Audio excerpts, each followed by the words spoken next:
ইরানের সরকারের যে ইয়াগুলো আছে, আপনার পুলিশ স্টেশনগুলো আছে, সরকারের যেই অফিস আদালত আছে, তারপরে সরকারের যে বড় বড় নেতাগুলো আছে, স্পেশালি তাদেরকে লক্ষ্য করে আপনার হামলা করতেছে।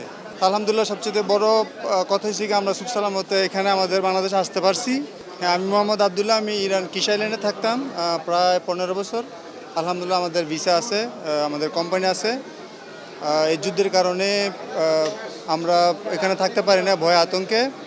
আর সবচেয়ে বড় ব্যাপার হচ্ছে যে আমাদের এম্বাসি সবসময় আমাদের সাথে যোগাযোগ করছে, যখন ফোন দিয়েছে ফোন রিসিভ করছে।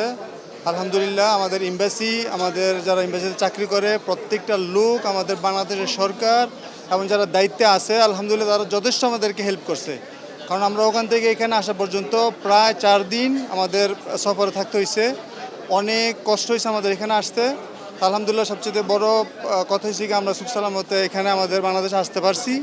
আলহামদুলিল্লাহ। আর আমাদের দেশের সরকার জনাব তারেক রহমান, অনেক অনেক ধন্যবাদ। এবং আমাদের সরকারের যারা দায়িত্বে আছে প্রত্যেকটা মানুষ অক্লান্ত পরিশ্রম করছে যথেষ্ট পরিমাণ।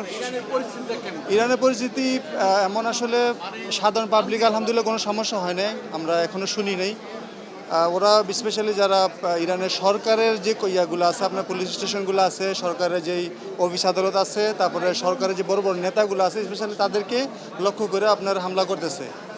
প্রতিনিয়ত হামলা চলতেছে, আপনার সকাল দুপুর নাই, আপনার প্রতিদিন সারা ইরান শহরে প্রত্যেকটা জায়গায় আপনার 5 থেকে 6টা করে আপনার এভারেজে মানে মিসাইল মারতেছে। ইরানে একটু সমস্যা ছিলাম, অনেকজন মারা গেছে ওই দেশের ইরানের। তারপরে এই যে আবার আমি আসি গেছি সহি সালামত। আলহামদুলিল্লাহ আমরা এসে পৌঁছতে পারছি, আল্লাহর কাছে অনেক শুকরিয়া। আর কি বলবো, আর বলার মতন কিছু নাই।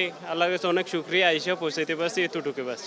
আর আমাদের অনেক সহযোগিতা করছে আমাদের এম্বাসির ভাইরা, বুঝছেন, অনেক এরা আমাদের হাতে ঘুমায়নি।